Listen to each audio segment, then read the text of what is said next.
जय जय रघुवीर समर्थ।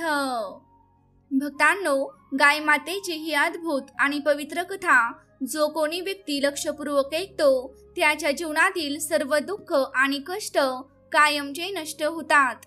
त्याला कधीही गरिबी आणि अडचणींचा सामना करावा लागत नाही। ही कथा तुमच्या कुटुंबातील अडचणींवर उपाय ठरू शकते। ही कथा पाहिल्यामुळे तुमच्या कुटुंबातील सर्व समस्या दूर होऊ शकतात। भक्तांनो, कथा सुरू करण्यापूर्वी तुमच्याकडे एक विनंती आहे। गरुड पुराणात असे सांगितले आहे की जी कथा किंवा शिकवण मध्येच सोडली जाते ती त्या व्यक्तीसाठी पापाचे कारण ठरते।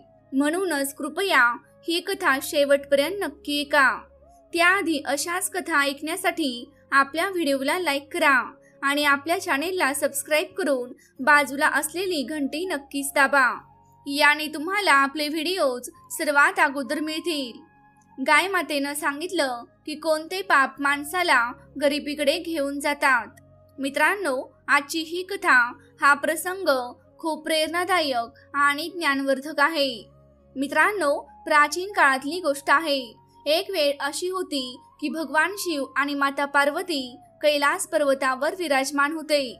शांत आणि दिव्य वातावरणात दोघे पृथ्वीलोकाच्या सौंदर्याचा आनंद घेत होते।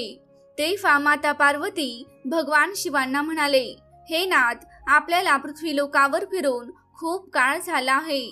माझं मन सांगते की आज आपण तिथे जाऊन भ्रमण करावं। भगवान शंकर हसत हसत म्हणाले, हे उमा, तू खरंच बरोबर म्हणालीस। आज आपल्याला पृथ्वीलोकावर जाऊन पाहायला हवं की तिथे काय चाललंय। असं म्हणताच भगवान शंकर आणि माता पार्वती पृथ्वीलोकावर प्रगट झाले आणि एका सुंदर बागेतल्या एका मोठ्या वृक्षाच्या छायेत बसले। तिथे चारही बाजूंना हिरवीगार गवतं पसरलेली होती आणि बऱ्याच गायी त्या गवतावर चरत होत्या। तेवढ्यात त्यातली एक गाय भगवान शंकर आणि माता पार्वती यांच्याजवळ येऊन उभी राहिली। गाय मातेने विनम्रपणे वाकून म्हणाली, हे देव, तुमचे दर्शन घडून मी धन्य झाले। माझ्या मनात एक प्रश्न आहे ज्याचं उत्तर मला आजवर कुठल्याही संतांकडून किंवा ज्ञानी पुरुषांकडून मिळालं नाही। कृपया मला त्या प्रश्नाचं उत्तर द्या। भगवान शंकर म्हणाले, विचार गोमाते, तुझ्या मनातला प्रश्न काय आहे? गाय मातेने म्हणाली, हे प्रभू, माणसाला कोणत्या पापामुळे दारिद्र्याला सामोरे जावं लागतं आणि असे कोणते 3 लोक आहेत ज्यांच्या प्रभावामुळे घराचा संपूर्ण विनाश होतो? माणसाला फक्त त्याच्या भाग्यामुळेच श्रीमंती किंवा गरिबी मिळते का? भगवान शंकर हसत हसत म्हणाले, हे गोमाते, तुझा प्रश्न अत्यंत महत्वाचा आहे आणि मी तुला याचं उत्तर नक्कीच देईन। हे पूर्ण सत्य नाही की फक्त भाग्यामुळेच माणसाला श्रीमंती किंवा दारिद्र्य प्राप्त होतं। यामागे काही तर कारणही असतात। गाय मातेने म्हणाली, हे प्रभू, कृपया मला सविस्तर समजावून सांगा। त्यानंतर भगवान शंकर म्हणाले, हे गोमाते, मी तुला याचं उत्तर एका कथेमधून देईन ज्यामुळे तुला सगळं स्पष्ट होईल। भगवान शंकरांनी कथा सांगायला सुरुवात केली। ही खूप प्राचीन काळातली गोष्ट आहे। अवंतीपूर नावाचं एक नगर होतं जिथे एक दयाळू आणि नम्र स्वभावाचा व्यापारी राहत होता। त्याला 2 मुले होती जी आपल्या वडिलांप्रमाणेच प्रामाणिक आणि दयाळू होती। व्यापारी आपल्या 2 मुलांसोबत कुटुंबात सुखशांतीने जीवन व्यतीत करत होता।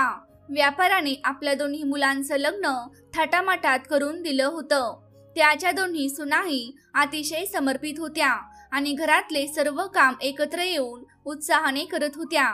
मित्रांनो, जेव्हा व्यापाराची धाकटी सून घरात आली तेव्हा असं वाटलं जणू त्यांच्या घरात स्वतः लक्ष्मी मातेनेच प्रवेश केला आहे। तिच्या आगमनानंतर व्यापाराच्या व्यवसायात दुपटीने नफा होऊ लागला।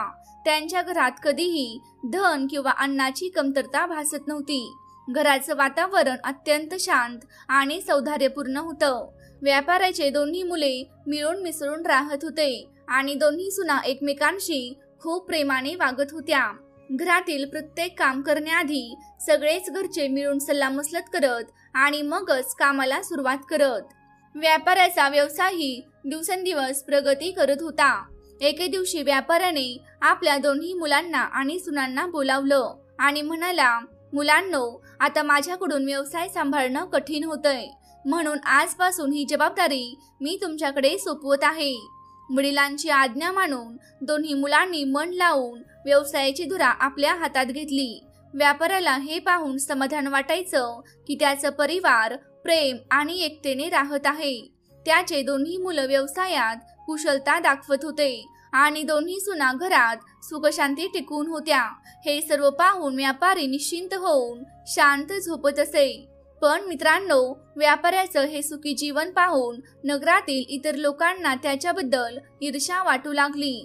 त्यांना वाटायचं की व्यापाऱ्याचं जीवन किती सुखकर आणि आरामदायक आहे. त्याचा व्यवसाय दिवसेंदिवस फुलत आहे आणि त्याच्या कुटुंबात कोणताही वाद किंवा अडचण नाही. हे पाहून नगरवासियांच्या मनात जळजळ वाढू लागली. भगवान शंकरांनी गायीला उद्देशून सांगितले, हे गाय माते, जशी एखादी मोठी मासळी तळ्यातील छोट्या मासळ्यांना फुलताना पाहून घाबरते आणि त्यांना गिळून टाकण्याचा प्रयत्न करते, तसंच माणूस दुसऱ्याच्या प्रगतीला पाहून त्याला मागे खेचायचा प्रयत्न करतो. माणूस आपल्या यशामुळे जितका आनंदी होत नाही, त्याहून अधिक तो दुसऱ्याच्या प्रगतीमुळे अस्वस्थ होतो. एका विद्वानाने अगदी योग्यच म्हणलं आहे की माणूस आपल्या दुःखामुळे इतका त्रस्त होत नाही जितका तो दुसऱ्याच्या सुखामुळे व्यथित होतो. हीच जळजळ मनात ठेवून नगरवासीय व्यापाऱ्याच्या विरुद्ध कट रचू लागले. त्यांनी ठरवलं की कसं करून त्याचं सुखी जीवन कष्टमय करता येईल. नगरातील काही लोक व्यापाऱ्याच्या कुलपुरोहिताकडे गेले आणि म्हणाले, हे पुरोहितजी, तुम्ही ते अभावत जीवन जगत आहात आणि तुमचा यजमान मात्र ऐश्वर्य आणि वैभवात आयुष्य घालवत आहे. तो आपल्या सुनांच्या हातचं चविष्ट अन्न खातोय आणि सुखसंपत्तीचा उपभोग घेतोय. पुरोहित म्हणाला, तुम्ही हे सगळं का बोलत आहात?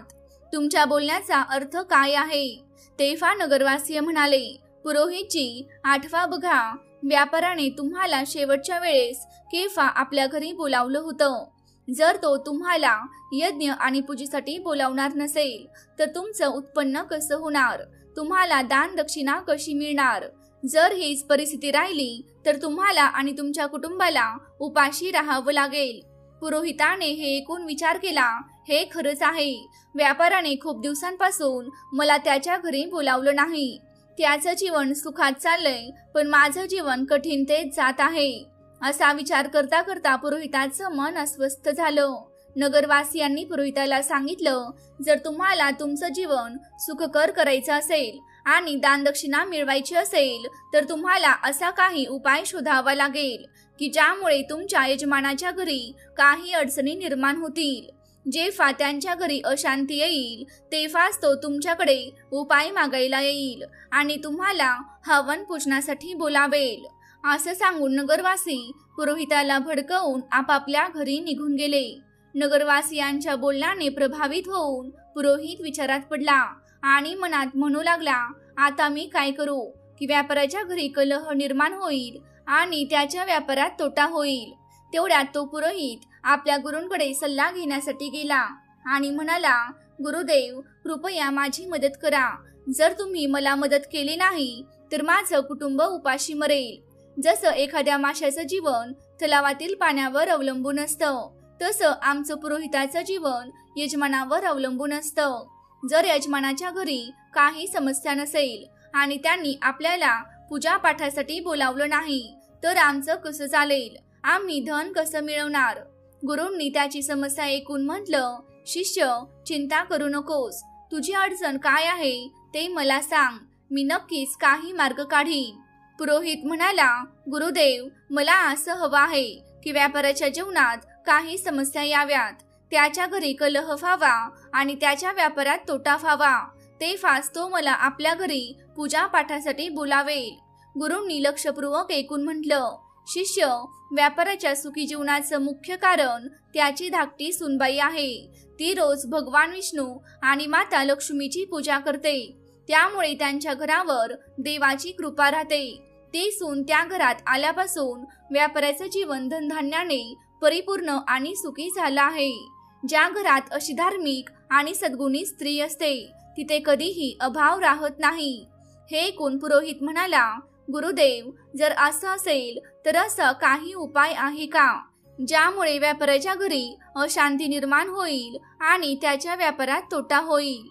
गुरूंनी सांगितले, तू काहीच काळजी करू नकोस. तुला एक सोपा उपाय करायचा आहे. व्यापाऱ्याच्या घरी जा आणि त्याच्याकडून एक पितळेचा लोटा मागून घे. तो लोटा घरी आणून ठेव. हे केलंस की काही काळात व्यापाऱ्याच्या व्यापारात तोटा होऊ लागेल. त्याच्या घरी वादविवाद सुरू होतील. त्याची मुले आपापसात भांडू लागतील आणि त्याच्या आयुष्यात संकटे वाढतील. मग तो तुला आपल्या घरी पूजा पाठासाठी बोलावेल. गुरूंचा सल्ला ऐकून पुरोहिताने त्यांचे आभार मानले आणि घरी परतला. दुसऱ्या दिवशी सकाळी स्नान संध्या करून तो व्यापाऱ्याच्या घरी गेला. त्यावेळी व्यापारी विश्रांती घेत होता. पुरोहिताचा आवाज ऐकून तो बाहेर आला आणि आपल्या कुलपुरोहिताला पाहून अतिशय आनंदित झाला. तो म्हणाला, या पुरोहितजी, किती दिवसांनी दर्शन झाले. सर्व कुशल मंगल ना? पुरोहित म्हणाला, सर्व काही ठीक आहे. इथून जात होतो म्हणून वाटलं तुम्हाला भेटून जावं. मग त्याने आपल्या गोड बोलण्यात व्यापाऱ्याला अडकवू लागला. थोड्या वेळाने त्याने म्हटलं, व्यापारीजी, मला थोडं पाणी द्या. व्यापारी पाणी आणायला निघाला तेव्हा पुरोहित म्हणाला, पाणी पितळेच्या लोट्यातच आणा. व्यापारी हसून म्हणाला, जसं आपण सांगाल पुरोहितजी, असं म्हणून तो आत गेला. इकडे त्याची धाकटी सून, जी खूपच हुशार आणि समजूतदार होती, तिला थोडं वास्तुशास्त्रांचंही ज्ञान होतं. तिने पाहिलं की व्यापारी पितळेचा लोटा घेऊन जात आहे. तेव्हा ती पटकन त्याच्याकडे आली आणि म्हणाली, वडील साहेब, तो लोटा थोडा वेळ मला द्या. मी तो लगेच परत करते. व्यापाराने आनंदाने लोटा तिला दिला. धाकटी सुनेने त्या लोट्यातलं पाणी काढून आपल्या गाईला पाजलं आणि मग त्यात नवीन पाणी भरून लोटा सासऱ्याला परत दिला. व्यापाराने ते पाणी पुरोहिताला दिलं. पाणी पिऊन झाल्यावर पुरोहित म्हणाला, व्यापारीजी, हा पितळेचा लोटा फार छान आहे. मला तो देता का? व्यापारी हसत म्हणाला, पुरोहितजी, ही तर अगदी छोटी गोष्ट आहे. तो तुम्ही घेऊन जा. पुरोहित मनातच खूप खुश झाला आणि म्हणू लागला, आज मी व्यापाराच्या सुखावर घाव घातला आहे. आता त्याच्या घरातील सुखशांती नाहीशी होईल. पुरोहित लोटा घेऊन आपल्या घरी परतला आणि तो एका कोपऱ्यात ठेवून विचार करू लागला, आता काही दिवसात व्यापारी मला बोलावेल. त्याच्या घरी वाद सुरू होतील, व्यापार बुडेल आणि मग मी पूजापाठ करून त्यांच्याकडून चांगली दक्षिणा मिळवीन. असा विचार करून तो खूप आनंदित झाला आणि व्यापारी कधी बोलावतो याच्या आतुरतेने वाट पाहू लागला. दिवस सरत गेले, पण 20 दिवस झाले तरी व्यापाऱ्याने काहीही बोलावणे पाठवले नाही. पुरोहित दमून पुन्हा आपल्या गुरुकडे गेला आणि म्हणाला, गुरुदेव, मी आपल्या सांगण्याप्रमाणे व्यापाऱ्याकडे पितळेचा लोटा मागितला होता, पण आता 20 दिवस झाले तरी व्यापाऱ्याच्या आयुष्यात काहीच अडचण आलेली नाही. तो तर पूर्वीसारखाच सुखशांतीत आपले जीवन जगत आहे. गुरूंनी हे ऐकून आपली दिव्य दृष्टी वापरली आणि डोळे बंद करून परिस्थितीचं निरीक्षण केलं. मग ते म्हणाले, शिष्य, मी तुला आधी सांगितलं होतं की व्यापाऱ्याची लहान सून खूप चतुर आणि समजूतदार आहे. तिला वास्तुशास्त्रांचं ज्ञान आहे. जेव्हा व्यापारी तुझ्यासाठी पाणी आणत होता त्याच वेळी त्याची लहान सुनेने तो लोटा आपल्या सासऱ्याच्या हातून घेतला आणि त्यातील पाणी गाईला पाजले. म्हणूनच व्यापाऱ्याच्या घरातील सुखसमृद्धी तशीच टिकून राहिली आणि तुझं कारस्थान फसलं. गुरूंनी पुढे सांगितलं, पण चिंता करू नकोस. मी तुला अजून एक उपाय सांगतो. आता तू व्यापाऱ्याच्या घरी जाऊन त्याची गौमाता मागून घे. हिंदू धर्मात गौमातेला माता लक्ष्मीचं स्वरूप मानलं जातं. ज्या घरात गौमातेचा वास असतो तिथे नेहमी सुख आणि समृद्धी नांदते. जसं तो व्यापाऱ्याची गौमाता आपल्या घरी घेऊन येशील तसे त्याच्या घरी दुःख आणि अशांती सुरू होईल. गुरूंचं हे बोलणं ऐकून पुरोहित पुन्हा उत्साही झाला. त्याने गुरूंचे आभार मानले आणि घरी परत जाऊन दुसऱ्या दिवसाची वाट पाहू लागला. तो विचार करू लागला, उद्या सकाळी उठताच मी व्यापाऱ्याच्या घरी जाईन आणि त्याची गौमाता मागून घेईन. मग पाहू व्यापारी कसा सुखी राहतो. दुसऱ्या दिवशी पहाटे स्नान करून पुरोहित थेट व्यापाऱ्याच्या घरी पोहोचला. व्यापाऱ्याने दार उघडलं आणि आपल्या कुलपुरोहिताला पाहून आनंदाने त्याचं स्वागत केलं. त्याने त्यांना आत नेलं आणि चविष्ट भोजन वाढलं. भोजन झाल्यावर व्यापाऱ्याने विचारलं, पुरोहितजी, आज आपल्या येण्याचं काय कारण आहे? सर्व काही ठीक आहे ना? पुरोहिताने दुःख भरल्या शब्दात सांगितले, व्यापारीजी, यावेळेस मी खूप कठीण परिस्थितीत आहे. माझ्या घरातील गायीने दूध देणं बंद केलं आहे आणि माझ्या लहान मुलाला दुधाची अत्यंत गरज आहे. त्याचे वय असे आहे की दुधाशिवाय तो जिवंत राहू शकणार नाही. म्हणूनच मी तुमच्याकडे मदत मागण्यासाठी आलो आहे. तुम्ही मला तुमची गाय दिलीत तर तुमचे माझ्यावर फार मोठे उपकार होतील. पुरोहिताची करुणा ऐकून व्यापारी विचार करू लागला, हे आपले कुलपुरोहित आहेत, त्यांची मदत करणे हे पुण्याचे काम आहे. गाय दान केल्याने मला मोठे फळ मिळेल असा विचार करून व्यापारी म्हणाला, पुरोहितजी, तुम्ही काळजी करू नका, मी तुम्हाला गाय देतो. व्यापारी गाय घेण्यासाठी निघाला. जसेच तो गाय घेऊन पुरोहितांच्या जवळ आला, त्याची लहान सून धावत आली आणि सासऱ्याला थांबवत म्हणाली, बाबा, ही गाय कुठे नेत आहात? व्यापारी म्हणाला, बेटी, आपले कुलपुरोहित आले आहेत. त्यांच्या गायीने दूध देणं बंद केलं आहे. त्यांनी आपली गाय मागितली आहे म्हणून मी त्यांना देणार आहे. लहान सून शहाणपणाने म्हणाली, बाबा, थोडा वेळ थांबा, मी आत्ताच येते. ती आत गेली आणि एका वाटीत हळद आणि चंदनाचा रंग मिसळून आली. तिने तो रंग गायीच्या शिंगावर लावला आणि उरलेला रंग घराच्या देवघरात ठेवला. मग ती सासऱ्याला म्हणाली, बाबा, आता तुम्ही ही गाय पुरोहितजींना देऊ शकता. लहान सुनेच्या शहाणपणामुळे व्यापाऱ्याच्या घराची समृद्धी पुन्हा एकदा सुरक्षित झाली. पुरोहितजी व्यापाऱ्याकडून गाय घेऊन आपल्या घरी आनंदाने परतला आणि ती गाय आपल्या अंगणात बांधली. तो विचार करू लागला, आता काही दिवसात व्यापाऱ्याच्या घरात समस्या सुरू होतील आणि तो मला पूजा पाठासाठी बोलावेल. हा विचार मनात ठेवून पुरोहित आतूनच आनंदित झाला आणि व्यापाऱ्याच्या बोलावण्याची आतुरतेने वाट पाहू लागला. पण अनेक दिवस उलटून गेले तरीही व्यापाऱ्याकडून काहीच संदेश आला नाही. हे पाहून पुरोहिताला अस्वस्थ वाटू लागले. शेवटी तो पुन्हा आपल्या गुरुकडे गेला आणि म्हणाला, गुरुदेव, मी आपल्या आज्ञेप्रमाणे व्यापाऱ्याची गौमाता माझ्या घरी आणली आहे, पण आजपर्यंत व्यापाऱ्याच्या जीवनात काहीच संकट आलेलं नाही. उलट तो पूर्वीपेक्षाही जास्त सुखशांतीने आपले जीवन जगत आहे. गुरूंनी ध्यान लावले आणि आपल्या दिव्य दृष्टीने सगळं काही पाहिलं. मग ते म्हणाले, शिष्य, मी आधीच सांगितले होते की व्यापाऱ्याची धाकटी सून खूप बुद्धिमान आणि चतुर आहे. तिने तुझं कटकारस्थान ओळखले होते. जेव्हा तो व्यापाऱ्याकडून गोमातेला मागायला गेला होतास तेव्हा तिने गोमातेच्या शिंगांना जो रंग लावला होता तोच त्यांच्या घराच्या समृद्धीचे कारण आहे. तिने तो रंग मंदिराजवळ ठेवला होता, त्यामुळे त्यांच्या घराचे सुख तिथेच बांधून ठेवले गेले. त्यामुळे तुझा प्रयत्न अपयशी ठरला. गुरूंनी पुढे सांगितले, पण चिंता करू नकोस. आता तो व्यापाऱ्याच्या घरी जाऊन तो रंग ठेवलेली वाटी मागून घे. तो रंग तुझ्या घरी आणलास तरच व्यापाऱ्याचे सुख संपुष्टात येईल. गुरूंचे बोलणे ऐकून पुरोहिताने ते मान्य केले आणि तो व्यापाऱ्याच्या घरी गेला. त्याने काहीतरी कारण सांगून व्यापाऱ्याकडून रंगाची वाटी मागितली. व्यापाऱ्याने त्याची मागणी मान्य करून वाटी आणायला आत गेला. इथे व्यापाऱ्याची धाकटी सून आधीच सावध होती. तिने त्या वाटीतला जुना रंग काढून त्यात नवीन रंग भरला. व्यापाऱ्याने तीच वाटी पुरोहिताला दिली. पुरोहित ती रंगाची वाटी घेऊन आपल्या घरी परतला आणि आनंदाने विचार करू लागला, आता व्यापाऱ्याचे जीवन लवकरच संकटांनी भरून जाईल आणि तो मला बोलवल्याशिवाय राहू शकणार नाही.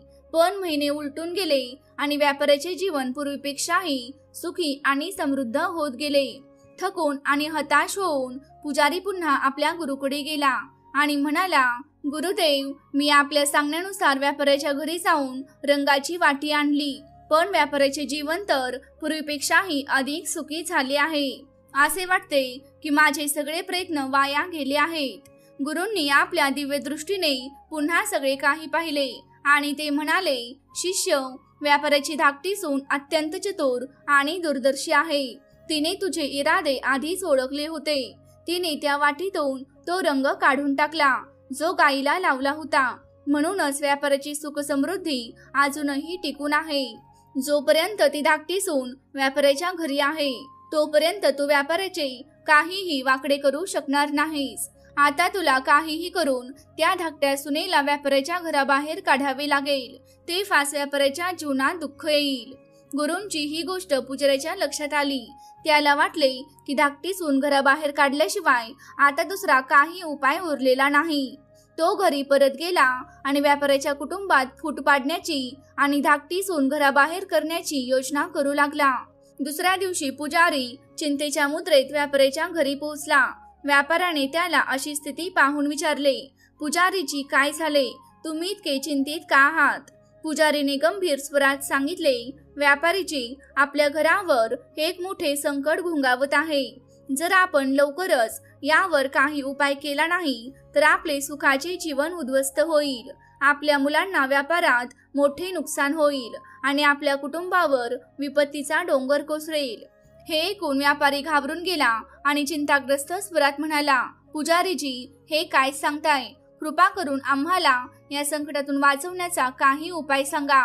आपण आमचे कुलपुजारी आहात. आपण जे सांगाल ते आम्ही नक्कीच करू. पुजाऱ्याने व्यापाऱ्याच्या घाबरलेल्या चेहऱ्याकडे पाहिले आणि तो आपल्या जाण्यात अडकला असल्याचे त्याला कळले. त्याने म्हटले, या संकटातून बाहेर पडण्याचा एकच उपाय आहे. पुजारीने व्यापाऱ्याला सांगितले, व्यापारीजी, आपली धाकटी सून आपल्या कुटुंबासाठी मोठे संकट ठरत आहे. जोपर्यंत ती या घरात आहे, आपले आणि आपल्या कुटुंबाचे दुर्भाग्य दूर होणार नाही. माझा तर हाच सल्ला आहे की आपण तिला लगेच आपल्या घराबाहेर काढा. पंडितांच्या या गोष्टींवर व्यापाऱ्याला सुरुवातीला अजिबात विश्वास बसला नाही, पण पंडितांनी पुन्हा पुन्हा आग्रह धरल्यावर त्याने त्याच्या म्हणण्यावर विश्वास ठेवायला सुरुवात केली. व्यापारी म्हणाला, पंडितजी, तुम्ही जसं सांगताय तसं मी नक्कीच करीन. तुम्ही फक्त सांगा की मला माझ्या सुनबाईंना कधी घराबाहेर काढायला हवं. पंडिताने उत्तर दिलं, व्यापारीजी, वेळ वाया घालवू नका. जितकं लवकर शक्य असेल तितकं लवकर तिला घरातून बाहेर काढा. हे सांगून पंडित मनोमन खुश होत आपल्या घरी परत गेला. व्यापारी मात्र या परिस्थितीने खूपच दुःखी झाला. तो विचार करू लागला, माझी लहान सून तर फारच चांगल्या स्वभावाची आहे. ती फक्त माझी सेवा करत नाही तर सगळ्या घराची काळजी घेते. मी तिला कसं घराबाहेर काढू? पण लगेच तो विचार करू लागला, जर तीच आपल्या कुटुंबासाठी संकट ठरणार असेल तर मला हा कठोर निर्णय घ्यावाच लागेल, कारण मी माझं कुटुंब कोणत्याही संकटात टाकू शकत नाही. असा विचार करून व्यापारी आपल्या लहान सुनबाईजवळ गेला आणि दुःखी मनाने म्हणाला, सुनबाई, मला खूप वाईट वाटतंय, पण तुला आजच हे घर सोडावं लागेल. तुझ्यामुळे आपल्या कुटुंबावर मोठं संकट येणार आहे. सासऱ्यांचं बोलणं ऐकून सून अवाक झाली, पण तिला लगेच कळून चुकलं की हे सगळं त्या दुष्ट पंडिताचं कारस्थान आहे. तिने नम्रतेने उत्तर दिलं, ठीक आहे बाबा, जर हीच तुमची इच्छा असेल तर मी हे घर आजच सोडून देते. व्यापाऱ्याचा लहान मुलगा हे सगळं पाहतो आणि त्याला खूपच राग आणि दुःख होतं. त्याने आपल्या वडिलांना सांगितलं, बाबा, जर माझ्या बायकोला या घरात जागा नसेल तर मलाही या घरात राहायचं नाही. मी माझ्या पत्नीला घेऊन निघून जातो. लहान मुलगा आणि त्याची पत्नी घर सोडून शहरात गेले. तिथे त्यांनी एका छोट्या भाड्याच्या घरात राहायला सुरुवात केली. व्यापाऱ्याचा लहान मुलगा खूप मेहनती आणि प्रामाणिक होता. काही काळातच त्याने शहरात छोटासा व्यवसाय सुरू केला आणि त्याच्या मेहनतीमुळे आणि प्रामाणिकपणामुळे तो व्यवसाय झपाट्याने वाढू लागला. हळूहळू ते श्रीमंत झाले आणि त्यांनी शहरात स्वतःचं घर घेतलं. इथे पुरोहिताच्या कपटामुळे व्यापाऱ्याचे घर बरबादीच्या उंबरठ्यावर आले. घरात रोज भांडणं आणि कलह व्हायला लागले. व्यापाऱ्याचा मोठा मुलगा जो आधी व्यापारात लक्ष देत होता तो वाईट संगतीत पडला. तो उगाचच पैसा उडवू लागला आणि दिवसभर भरकटून फिरू लागला. पुरोहित पूजापाठाच्या नावाखाली व्यापाऱ्याकडून सातत्याने पैसा घेत राहिला आणि हळूहळू व्यापाऱ्याची सगळी साठवलेली पुंजी संपून गेली. व्यापार पूर्णपणे बंद पडला. आता तर इतकी बिकट अवस्था झाली की घरात खायला प्यायलाही कमी पडू लागले. गावकरी व्यापाऱ्याची दुर्दशा पाहून हसत आणि त्याला टोमणी मारत त्याच्या स्थितीची थट्टा करत. हे सर्व पाहून व्यापाऱ्याला स्वतःवर खंत वाटू लागली. त्याने विचार केला, माझं जीवन आता काहीच कामाचं उरलेलं नाही. आत्महत्या करण्यावाचून दुसरा काही मार्ग उरलेला नाही. या विचाराने तो नदीकडे जाऊ लागला. पण वाटेत त्याला एक तेजस्वी संत भेटले. संतांच्या मुखावर दिव्य तेज होतं. कपाळावर चंदनाचा टिळा आणि त्यांच्या लांबसडक केसांनी त्यांना अद्वितीय बनवलं होतं. संतांना पाहून व्यापाऱ्याने त्यांना नमस्कार केला आणि निराश होऊन पुढे निघून जाऊ लागला. संतांनी म्हटलं, अरे पुत्रा थांब, तुला एवढी चिंता का वाटते आहे? काय झालं आहे? व्यापाऱ्याने थांबून संतांसमोर आपलं सगळं दुःख सांगितलं. व्यापाऱ्याचं म्हणणं ऐकून संतांनी लगेचच परिस्थिती समजून घेतली. संत म्हणाले, अरे पुत्रा, तुझ्या आयुष्यात सगळ्या अडचणी त्या दिवशीपासून सुरू झाल्या जेव्हा तू तुझ्या धाकट्या सुनबाईला घराबाहेर काढलं. ती साक्षात माता लक्ष्मीचा अवतार आहे. तिच्या देवभक्ती आणि नित्य पूजापाठामुळेच तुझ्या घरात सुख समृद्धी नांदत होती. संतांच्या शब्दांनी व्यापाऱ्याला आपल्या चुकीचे भान आले. तो तात्काळ शहरात गेला आणि आपल्या धाकट्या मुलाच्या घरी जाऊन आपल्या सुनबाई समोर हात जोडून क्षमा मागत म्हणाला, सुनबाई, मला माफ कर. त्या दुष्ट पुरोहिताच्या बोलण्यावर विश्वास ठेवून मी तुला घराबाहेर काढले. पण खरी गोष्ट अशी आहे की तू आमच्या घराची लक्ष्मी आहेस. जेव्हा तू घरात होतीस तेव्हा सुख आणि शांती नांदत होती. पण तुझ्या जाण्यानंतर आमच्या घरात क्लेश आणि दुःखांनी घर भरलं आहे. आमचा व्यापार पूर्णपणे बंद पडला आहे. सासऱ्याचे हे शब्द ऐकून धाकटी सून नम्रतेने म्हणाली, बाबा, तुम्ही काळजी करू नका. मी लगेचच घरी परतते. ते घरही माझंच आहे आणि हे घरही माझंच आहे. मला आधीच समजले होते की पुरोहिताने मला घराबाहेर काढण्यासाठीच कट रचला होता. मग ती आपल्या सासऱ्यांबरोबर आणि पतीबरोबर आनंदाने घरी परतली. मित्रांनो, या जगात असे अनेक लोक असतात जे दुसऱ्यांच्या आनंदाने जळतात किंवा त्यांना नष्ट करण्याचा प्रयत्न करतात. पण आपण कोणाच्या बोलण्यावर विश्वास ठेवायचा आणि निर्णय कसे घ्यायचे हे आपल्या हातात आहे. जर आपण चुकीच्या लोकांच्या बोलण्यावर विश्वास ठेवून आपल्या कुटुंबाला सोडले तर आपले घर निश्चितच उद्ध्वस्त होईल आणि आपली स्थिती दयनीय होईल. धाकटी सून पुन्हा घरी आल्यानंतर काही दिवसातच व्यापाऱ्याचा व्यापार पुन्हा चालू झाला. त्याचे कुटुंब पुन्हा सुखशांतीने भरून गेले. घरात आनंद परत आला आणि व्यापाऱ्याला समजले की एकता आणि योग्य निर्णय हेच कुटुंबाची पायाभरणी मजबूत करतात. भगवान शंकराने गौमातेला सांगितले, हे गौमाता, मी तुला एक महत्वाची गोष्ट सांगणार आहे. नीट ऐक. ज्या घरात या 3 प्रकारच्या लोकांच्या बोलण्यावर विश्वास ठेवला जातो त्या घराचा नाश निश्चित असतो. गाय मातेने विचारलं, हे प्रभू, ते 3 लोक कोण आहेत? भगवान शंकर म्हणाले, पहिलं, ज्या घरात अहंकारी आणि वाईट स्वभावाच्या व्यक्तीचं म्हणणं ऐकलं जातं त्या घराचा नाश निश्चित होतो. दुसरी गोष्ट, ज्या घरात लोभी, कपटी आणि अनैतिक वर्तन असलेल्या स्त्रीचा प्रभाव असतो त्या घरात कधीच धन टिकत नाही आणि ते घर कायम दरिद्री राहतं. माता लक्ष्मी अशा घरात प्रवेश करत नाहीत. आणि तिसरी गोष्ट, ज्या घरात बाहेरच्या लोकांच्या बोलण्याला जास्त महत्त्व दिलं जातं आणि त्यांच्याच म्हणण्यानुसार घर चालवलं जातं ते घरही नष्ट होतं. भगवान शिव पुढे म्हणाले, हे गाय माता, तुझा दुसरा प्रश्न होता की माणूस कोणत्या पापामुळे गरीब किंवा श्रीमंत होतो. तर एक, गीतेत भगवान श्रीकृष्णांनी सांगितलं आहे की माणसाने कधीही आपल्या विवेक, परिश्रम, बुद्धी आणि उद्योगावर शंका घेऊ नये. नेहमी सत्य आणि धर्माच्या मार्गावर चालत निरंतर कर्म करत राहावं. जो माणूस स्वतःवर शंका घेतो आणि असत्याचा मार्ग धरतो तो कधीच यशस्वी होऊ शकत नाही. गरिबी आणि श्रीमंती ही जीवनाची चक्र आहेत. जो माणूस सतत प्रयत्न करतो आणि आपल्या कर्मावर विश्वास ठेवतो तो नक्कीच गरिबीच्या दलदलीतून बाहेर येतो. गाय मातेनं हे ऐकून म्हटलं, हे प्रभू, आपल्या मुखातून ही कथा ऐकून मी धन्य झाले. भक्तांनो, ही कथा आपल्याला शिकवते की सत्य, प्रामाणिकपणा आणि विवेक यांचा स्वीकारच जीवनातील खरी यशस्वीतेचा मार्ग आहे. या कथेबद्दल तुमचं काय म्हणणं आहे? कृपया आपल्या अमूल्य प्रतिक्रिया आम्हाला कमेंट बॉक्समध्ये जरूर कळवा. आम्हाला आशा आहे की या कथेनं तुम्हाला आध्यात्मिक प्रेरणा दिली असेल. भक्तांनो, पुढील कथेत तुम्हाला एक असा अनमोल संदेश मिळणार आहे जो तुमच्या जीवनाला नवीन दिशा देईल. ही कथा पती पत्नीच्या पवित्र नात्याची खोली आणि त्याचे महत्त्व समजावून सांगण्याचा प्रयत्न करेल. पती पत्नीचं नातं हे जगातील सर्वात अनमोल आणि महत्त्वपूर्ण बंधनांपैकी एक आहे. हे फक्त दोन व्यक्तींमधील नातं नाही, तर विश्वास, प्रेम आणि जबाबदारी यांचा अतूट संगम आहे.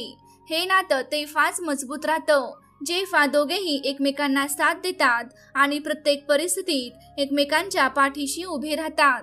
पण या नात्यात अंतर निर्माण झालं तर ते फक्त दुःख आणि पश्चातापच आणतं. आज आपण अशी एक कथा ऐकणार आहोत जी पती पत्नीच्या नात्याला नव्या दृष्टिकोनातून समजून घेण्याची संधी देईल. ही कथा त्या स्त्रिया आणि पुरुषांसाठी एक संदेश आहे जे आपल्या जीवनसाथीचं महत्त्व दुर्लक्षित करतात किंवा नात्यात बेपर्वाई करतात. मित्रांनो, हे पाहिलं गेलं आहे की अनेकदा काही बायका आपल्या पतीसोबत रात्री झोपायला टाळाटाळ करतात. त्या त्यांना जवळ येण्यापासून थांबवतात आणि नाना प्रकारे बहाणे करून अंतर निर्माण करतात. अशी स्थिती केवळ त्यांच्या नात्यालाच नाही तर त्यांच्या संपूर्ण आयुष्यालाही परिणाम करते. अशा स्त्रिया अनेकदा आपल्या निर्णयावर पश्चाताप करतात, पण तेव्हा खूप उशीर झालेला असतो. ही कथा अशा स्त्रियांसाठी एक चेतावणी आहे ज्या आपल्या नात्यात अंतर निर्माण करतात. आता प्रश्न असा उभा राहतो की पती पत्नीनं एकत्र झोपणं त्यांच्या नात्यासाठी आवश्यक आहे का? या प्रश्नाचं उत्तर आपण आज एका कथेद्वारे समजून घेण्याचा प्रयत्न करू. मित्रांनो, असं म्हणतात की काही स्त्रिया आपल्या पतीला जवळ येताना त्या अपमानित करतात, वाईट बोलतात आणि शिव्या शाप देतात. अशा स्त्रियांनी हे समजून घ्यायला हवं की त्यांचं असं वागणं केवळ त्यांच्या पतीलाच नव्हे तर त्यांच्या स्वतःच्या आयुष्यालाही बर्बाद करू शकतं. जी स्त्री आपल्या पतीला जवळ येण्यापासून थांबवते ती एक मोठं पाप करते. एक मधुपूर नावाचं एक नगर होतं. नगराच्या जवळ घनदाट जंगल होतं ज्याच्या मध्यभागी एक सुंदर तलाव होता. त्या तलावाचं पाणी इतकं स्वच्छ होतं की त्यात आकाशाची प्रतिमा स्पष्ट दिसत असे. तलावाभोवती लहान लहान झाडं होती ज्यावर पक्ष्यांची किलबिल ऐकू येत असे. तलावाजवळ एक मातीचं छोटंसं घर होतं ज्यामध्ये रघुवीर नावाचा एक शेतकरी आपली पत्नी पूनम आणि 2 मुलांसह राहत होता. त्याच्या कुटुंबात एक मुलगा आणि एक मुलगी होती. पूनम आपल्या प्रतिम सौंदर्यासाठी संपूर्ण परिसरात प्रसिद्ध होती. तिचं सौंदर्य असं होतं की जर कोणी अनोळखी व्यक्ती सुद्धा तिच्या घरी आला आणि तिला पाहिलं तर तो तिच्या सौंदर्यात गुंग होऊन जायचा. एक दिवस असंच घडलं. सूर्य मावळला होता, आकाशात तारे चमकत होते आणि वातावरण शांत होतं. संपूर्ण गाव गाढ झोपेत बुडालं होतं. पण या शांत रात्रीत रघुवीर आपल्या घराबाहेर पडला आणि जंगलाच्या दिशेने चालू लागला. ती रात्र 3ऱ्या प्रहरीची होती. रघुवीरच्या चेहऱ्यावर एक विचित्र आनंद झळकत होता. तो जलद पावलांनी घनदाट जंगलाकडे चालला होता. जणू काही त्याला काहीतरी महत्वाचं मिळणार होतं. दाट झाडांमधून जात तो तलावाजवळ पोहोचला. तिथून त्याला एक झोपडी दिसली. झोपडीच्या बाहेर एक सुंदर स्त्री उभी होती जिचं नाव निशा होतं. निशाला पाहताच रघुवीरच्या चेहऱ्यावर हलकीशी स्मितरेषा उमटली. निशानेही हसतच म्हटलं, स्वामी, आज एवढा उशीर का केला? मी गेला 1 तासापासून तुमची वाट पाहते. मला वाटलं की तुम्ही आज येणार नाही म्हणून मी जायला निघालेच होते. तेवढ्यात मला कोणीतरी येतानाची पावलं ऐकू आली. मी पाहिलं तर तुम्ही येत होता म्हणून मी इथेच थांबले, असं निशाने सांगितलं. रघुवीर हसत म्हणाला, हे प्रिये, आज माझ्या बायकोला झोप येत नव्हती. तिला झोपवण्यात मी व्यस्त होतो. तिला कळेना का, पण तिच्या डोळ्यात आज झोप नव्हती. मी तिला जवळ बोलावलं आणि माझ्या मिठीत घेतलं. जेव्हा ती गाढ झोपली तेव्हा मी हळूच उठून तुझ्याकडे आलो. म्हणूनच आज मला थोडा वेळ लागला. याबद्दल मला माफ कर. निशाने त्याचं ऐकून म्हटलं, स्वामी, मला समजतंय, पण पुढच्या वेळेला एवढा उशीर करू नका. इथे तुमची वाट पाहताना मला खूप वेळ झाला होता.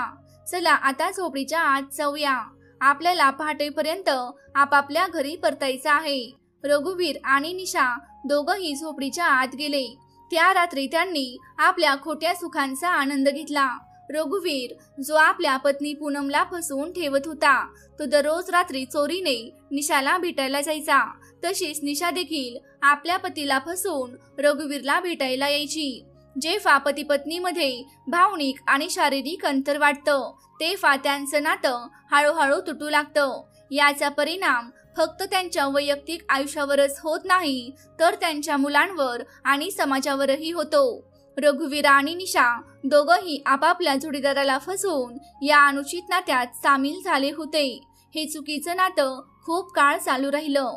पण मित्रांनो, हे जाणून घेणं आवश्यक आहे की जी स्त्री आपल्या पतीला फसवते आणि जो पुरुष आपल्या पत्नीला धोका देतो त्यांच्या आयुष्यात याचे काय परिणाम होतात। आता पुढच्या कथेत आपण पाहूया की अशा प्रकारच्या कृत्यांचे काय दुष्परिणाम होऊ शकतात। मित्रांनो, इंद्रलोकाचं वातावरण शांत होतं। आकाशात तारे चमकत होते आणि मंद स्वासिक वारा वाहत होता। देवराज इंद्र आपल्या सिंहासनावर विराजमान होते आणि त्यांच्या सभोवती दिव्य प्रकाश पसरलेला होता। याच वेळी आकाशमार्गाने गरुड महाराज आपल्या विशाल पंखांची हालचाल करत नारायण नारायण जप करत इंद्रलोकात आले। त्यांनी देवराज इंद्रांना प्रणाम केला आणि हात जोडून म्हणाले, हे देवराज, मी पृथ्वी लोकातून परत येत आहे। तिथे मी एक अशी घटना पाहिली की ज्यामुळे माझ्या मनात अनेक प्रश्न निर्माण झाले आहेत। कृपा करून या प्रश्नांचं निरसन करा। देवराज इंद्रांनी गरुडाकडे प्रेमळ नजरेने पाहिले आणि म्हणाले, हे गरुड, तुम्ही इतके व्यथित का आहात? अशी कोणती गोष्ट आहे जी तुम्हाला त्रस्त करते? संकोच न करता मला सर्व काही सांगा। गरुडांनी नम्रतेने म्हणाले, हे देवराज, जेव्हा मी पृथ्वी लोकात भ्रमण करत होतो तेव्हा मी एक विचित्र दृश्य पाहिलं। एक स्त्री जी आपल्या पती आणि मुलांसोबत राहत होती, ती रात्री आपल्या पती आणि मुलांना फसवून घरातून बाहेर पडली। तिने आपल्या पतीला झोपवलं आणि जंगलाकडे चालत निघाली। तिथे ती एका झोपडीजवळ उभी राहिली, जणू एखाद्या पुरुषाची वाट पाहत होती। दुसरीकडे एक पुरुष जो आपल्या कुटुंबाचा कर्ता होता, तोही आपल्या पत्नीला आणि मुलांना फसवून जंगलाच्या वाटेने त्या झोपडीपर्यंत पोहोचला। मी पाहिलं की ती स्त्री आणि तो पुरुष जे आपापल्या कुटुंबासाठी जबाबदार होते, ते दोघंही एकमेकांना भेटून अनैतिक संबंध ठेवत होते। हे दृश्य पाहून माझं मन व्यथित झालं। गरुडाने पुढे विचारले, हे देवराज, मला हे समजत नाही की असे लोक जे आपल्या जीवनसाथीला आणि मुलांना फसवून असे कृत्य करतात त्यांच्या जीवनावर याचे काय परिणाम होतात। हे कलियुगाचे परिणाम आहेत की मानव मनाची विकृती? कृपया माझ्या या प्रश्नांची उत्तरे द्या। देवराज इंद्राने गरुडाचे शब्द लक्षपूर्वक ऐकले आणि त्याला शांत राहण्याचा संकेत देत म्हणाले, हे गरुड, तू इतका व्याकुळ का होत आहेस? हे कलियुग आहे आणि यात अशा प्रकारची कृत्ये असामान्य नाहीत। कलियुगात मानव आपल्या इच्छा, वासना आणि स्वार्थ यांच्या अधीन होतो। हाच त्यांच्या पतनाचा मुख्य कारण आहे। ते पुढे म्हणाले, तुझे प्रश्न अत्यंत महत्त्वाचे आहेत। हे प्रश्न केवळ मानवी जीवनासाठीच नाहीत तर त्यांच्या नैतिक मूल्यांसाठी आणि समाजासाठीही गहन चिंतनाचे विषय आहेत। या घटनांचे परिणाम फक्त त्या व्यक्तींपुरते मर्यादित राहत नाहीत तर त्यांच्या कुटुंबावर आणि समाजावरही खोल परिणाम होतो। देवराज इंद्रांनी गरुडाकडे पाहिले आणि हसत म्हणाले, हे गरुड, तुझे प्रश्न खूप महत्त्वाचे आहेत। हे प्रश्न केवळ स्त्रियांसाठीच नाहीत तर पुरुषांसाठीही तितकेच लागू पडतात। पती पत्नीच्या नात्यात समतोल, प्रेम आणि जबाबदारी असणं खूप आवश्यक आहे। यातील कुणी एक जरी आपल्या कर्तव्यांना विसरला तर त्याचे परिणाम संपूर्ण कुटुंबावर आणि समाजावर खोलवर परिणाम करतात। आता मी तुझे प्रश्न एका कथेमध्ये सांगून उत्तर देईन। ते लक्षपूर्वक ऐक आणि ते मानवजातीच्या कल्याणासाठी उपयोगात आण। गरुड म्हणाला, हे देवराज, कृपया सविस्तर सांगा। देवराज इंद्रांनी कथा सुरू केली। एक वेळेची गोष्ट आहे।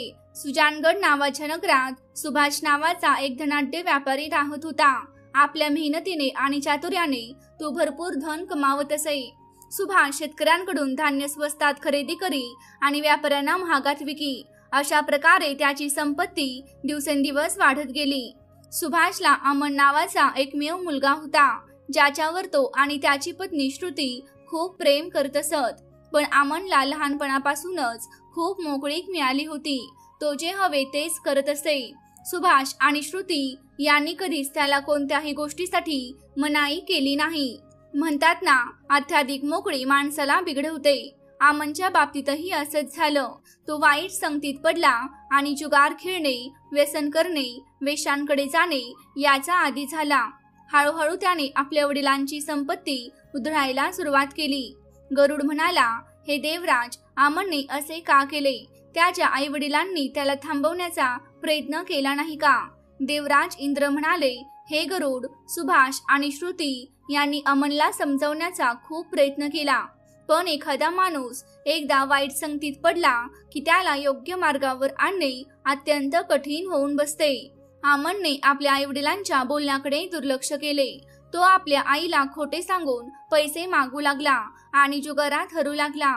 वेश्यांचा आणि व्यसनाचा नाद यामुळे तो आपल्या इच्छा आकांक्षांचा गुलाम झाला.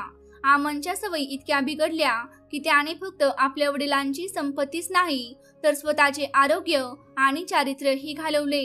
देवराज इंद्र पुढे म्हणाले, ही कथा त्या सर्व पालकांसाठी एक इशारा आहे जे आपल्या मुलांना शिस्तीत ठेवत नाहीत.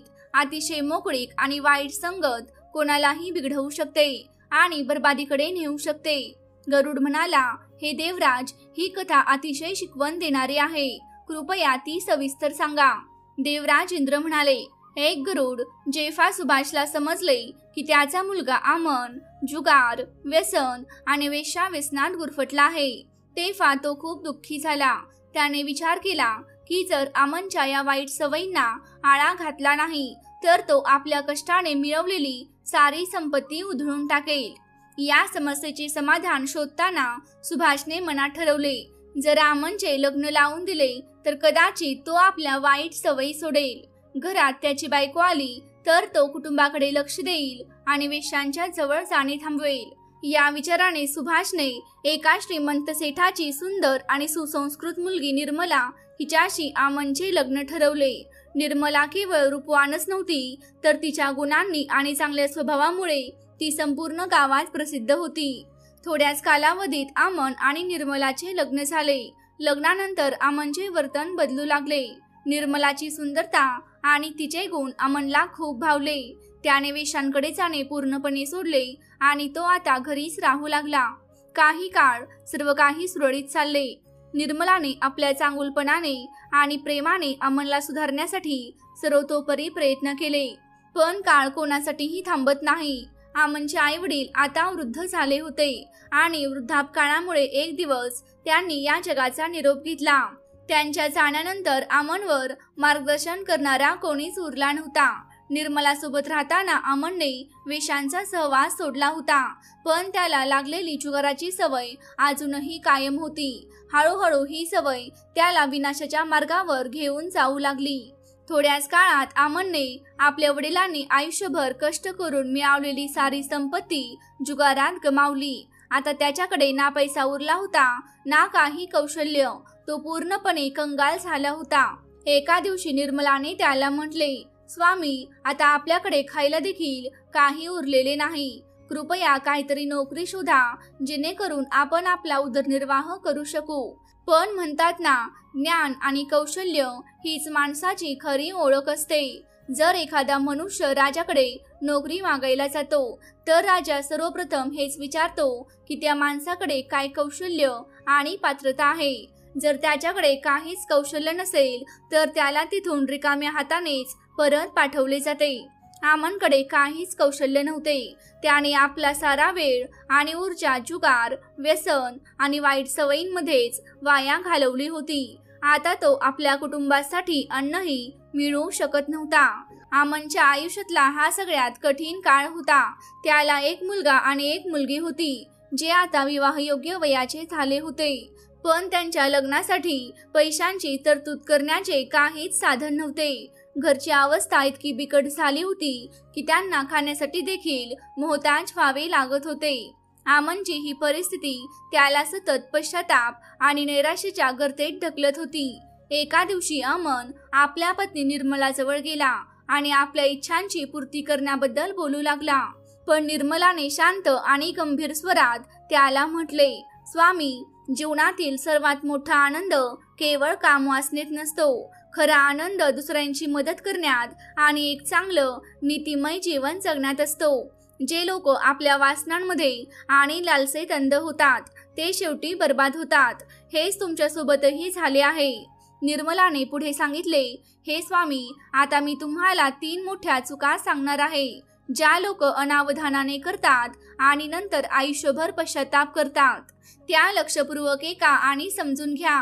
पहिली चूक शिक्षण आणि कौशल्याची उपेक्षा. निर्मलाने म्हटले, सर्वात पहिली चूक ही आहे की लोक आपल्या जीवनाच्या सुरुवातीच्या काळात शिक्षण आणि कौशल्याला महत्त्व देत नाहीत. असे लोक आपल्या करिअरमध्ये आणि जीवनात असंख्य अडचणींना सामोरे जातात. जर तुम्ही आपल्या तरुणपणात काही कौशल्य शिकले असते किंवा चांगले शिक्षण घेतले असते तर आज अशी परिस्थिती ओढावली नसती. ही चूक तुम्हाला आयुष्यभर त्रास देते. दुसरी चूक काम पुढे ढकलण्याची सवय.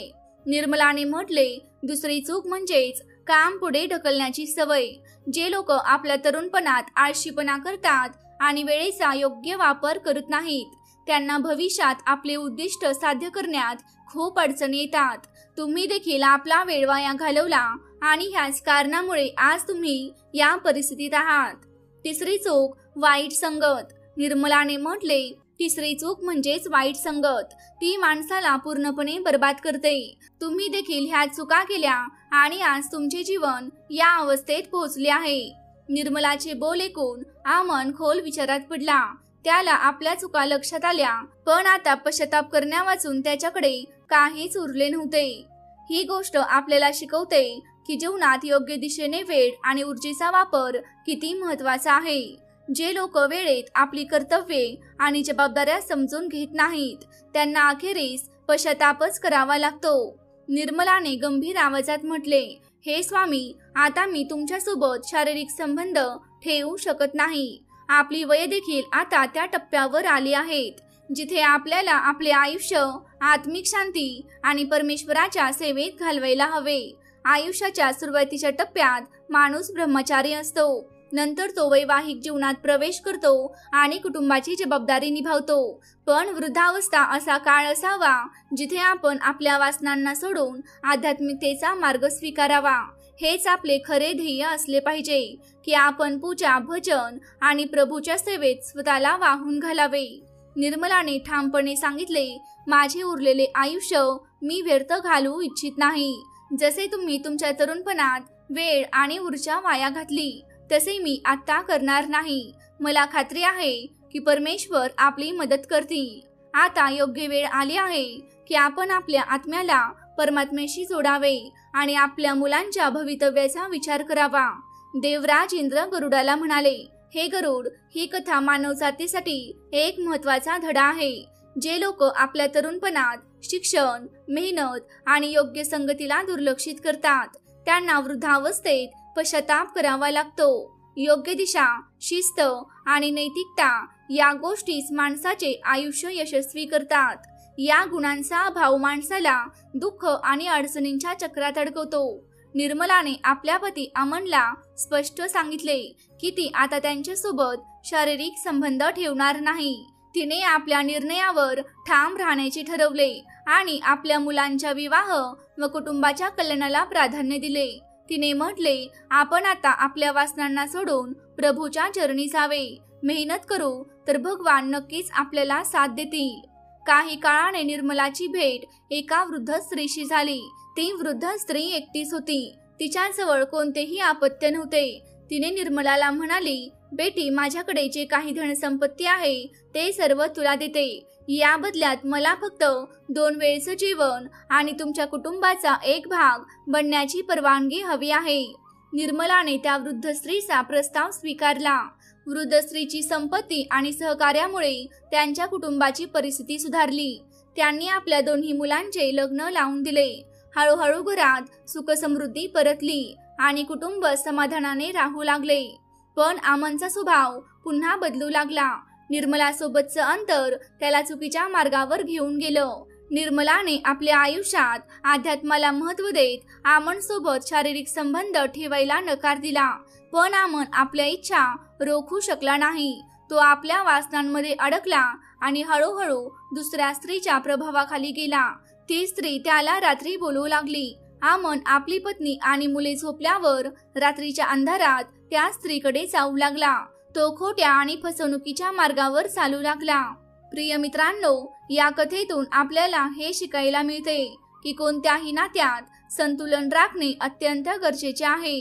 ज्या प्रकारे निर्मलाने अचानक अमनची साथ सोडली तेही पूर्णपणे योग्य नव्हते. पतीला सुधारण्यासाठी संयम, समजूतदारपणा आणि प्रेम आवश्यक असते. ज्या स्त्रिया आपल्या पतीचा अचानक त्याग करतात त्या अनाहूतपणे त्यांना चुकीच्या मार्गावर जाण्यास प्रवृत्त करू शकतात. हा असा निर्णय ठरू शकतो जो संपूर्ण कुटुंबाला उद्ध्वस्त करू शकतो. प्रत्येक स्त्रीने या 3 गोष्टी नेहमी लक्षात ठेवायला हव्यात, जेणेकरून तिचा परिवार आणि पती योग्य मार्गावर राहतील. पहिली गोष्ट, एकत्र झोपण्याचे महत्त्व. स्त्रियांनी आपल्या पतीसोबत झोपण्याचा त्याग करू नये. एकत्र झोपणे हे केवळ शारीरिक जवळीक नाही, तर पती-पत्नीमधील प्रेम, विश्वास आणि भावनिक नातेसंबंध मजबूत करण्याचे साधन आहे. जेव्हा ही जवळीक कमी होते तेव्हा पतीचा कल इतर स्त्रियांकडे वळू शकतो. दुसरी गोष्ट, संयम आणि समजूतदारी. कुठल्याही नातेसंबंधात सुधारणा घडवण्यासाठी संयम आणि समजूतदारी आवश्यक असते. अचानक कठोर निर्णय घेतल्यास नातेसंबंध कमकुवत होऊ शकतात. योग्य मार्गदर्शन आणि पाठिंबा यामुळे पतीला योग्य मार्गावर आणता येते. तिसरी गोष्ट, कौटुंबिक जबाबदाऱ्या. प्रत्येक स्त्रीने आपल्या कुटुंबाच्या जबाबदाऱ्या प्राधान्याने पार पाडाव्यात. नात्यात समतोल राखणे आणि आपली भूमिका योग्यरित्या पार पाडणे हे संपूर्ण कुटुंबाला सुखी आणि एकत्रित ठेवते. पती पत्नीचे नाते हे आयुष्यरूपी गाडीच्या 2 चाकांप्रमाणे आहे. जर एक चाक रुळावरून घसरले तर गाडी चालवणे कठीण होते. म्हणूनच नात्यात समन्वय आणि सहकार्य टिकून ठेवणे हे सुखी जीवनाचे रहस्य आहे. म्हणूनच स्त्रियांनी आपले नाते सन्मानपूर्वक जपावे आणि त्याला मजबूती द्यावी. पहिली गोष्ट, पतीच्या इच्छांचा आदर करा. काम, क्रीडा म्हणजेच शारीरिक संबंध हे पती पत्नीच्या नात्याचा एक नैसर्गिक आणि महत्त्वाचा भाग आहे. जर एखादी स्त्री आपल्या पतीच्या भावना आणि इच्छा पूर्णपणे दुर्लक्षित करून त्याच्यापासून दूर राहते तर पतीचा कल परत स्त्रियांकडे वळू शकतो.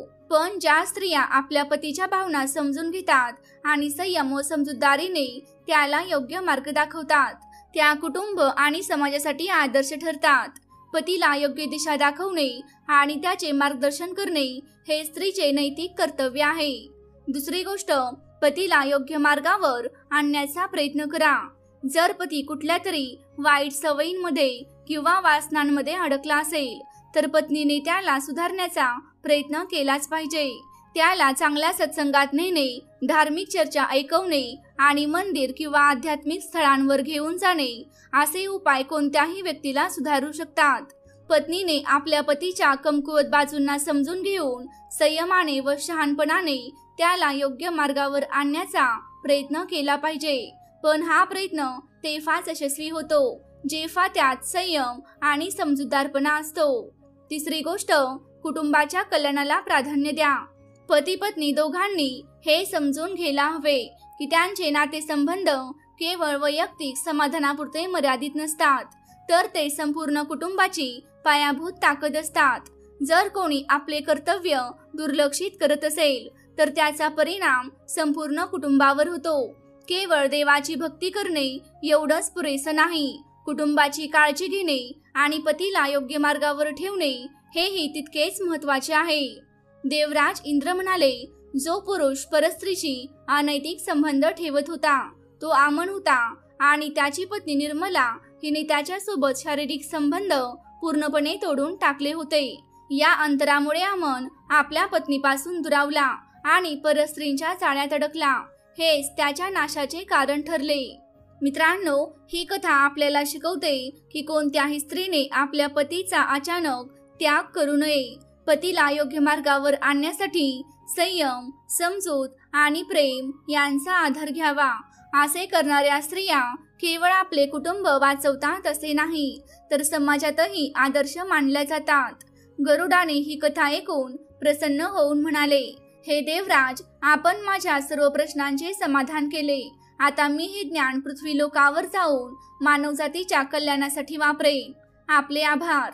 यानंतर गरुड तिथून निघून गेले.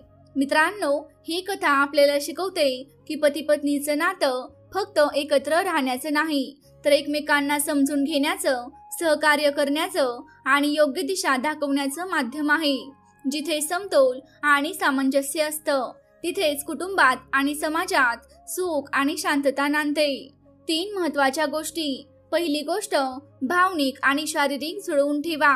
स्त्रियांनी आपल्या पतीशी भावनिक आणि शारीरिक जवळीक ठेवावी. जर त्या आपल्या पतीपासून दूर राहू लागल्या तर पतीच्या चुकीच्या मार्गाला लागण्याची शक्यता वाढते. दुसरी गोष्ट, पतीला हळूहळू सुधारण्याचा प्रयत्न करा. त्याला पूर्णपणे सोडून देऊ नका. नात्यात समज आणि संयम याला खूप महत्त्व आहे. पती पत्नीचं नातं परस्पर समजुतीवर आणि संयमावर आधारलेलं असतं. जर पती एखाद्या वाईट सवयीमध्ये अडकला असेल तर संयम आणि योग्य मार्गदर्शनातून त्याला सुधारण्याचा प्रयत्न करा. त्याला दुर्लक्षित करणं किंवा पूर्णपणे सोडून देणं हे योग्य नाही. तिसरी गोष्ट, कुटुंबाच्या भल्याला प्राधान्य द्या. कोणत्याही परिस्थितीत कुटुंबाचं भलं हेच सर्वात महत्त्वाचं असावं. पती पत्नी दोघांनी एकमेकांना साथ द्यावी आणि आपल्या मुलांसाठी आदर्श ठरावं. जर कुटुंब तुटलं तर त्याचा परिणाम केवळ मुलांवरच होत नाही तर संपूर्ण समाजावर होतो. प्रिय भक्तांनो, या कथेबद्दल आपले काय विचार आहेत? आपले अमूल्य मते कृपया कमेंट बॉक्समध्ये नक्की कळवा. आम्हाला आशा आहे की ही कथा आपल्याला प्रेरणादायक वाटली असेल आणि आपल्या जीवनात नवीन विचार घेऊन आली असेल. जर ही कथा आपल्याला आवडली असेल तर कृपया या व्हिडिओला लाईक करा आणि हा ज्ञानवर्धक संदेश आपल्या मित्रमैत्रिणींना व कुटुंबियांना नक्की शेअर करा. तसेच कमेंट बॉक्समध्ये जय सद्गुरू लिहून आपली श्रद्धा व्यक्त करा. आणि हा व्हिडिओ शेवटपर्यंत पाहिल्याबद्दल आपले मनपूर्वक आभार. जय जय रघुवीर समर्थ.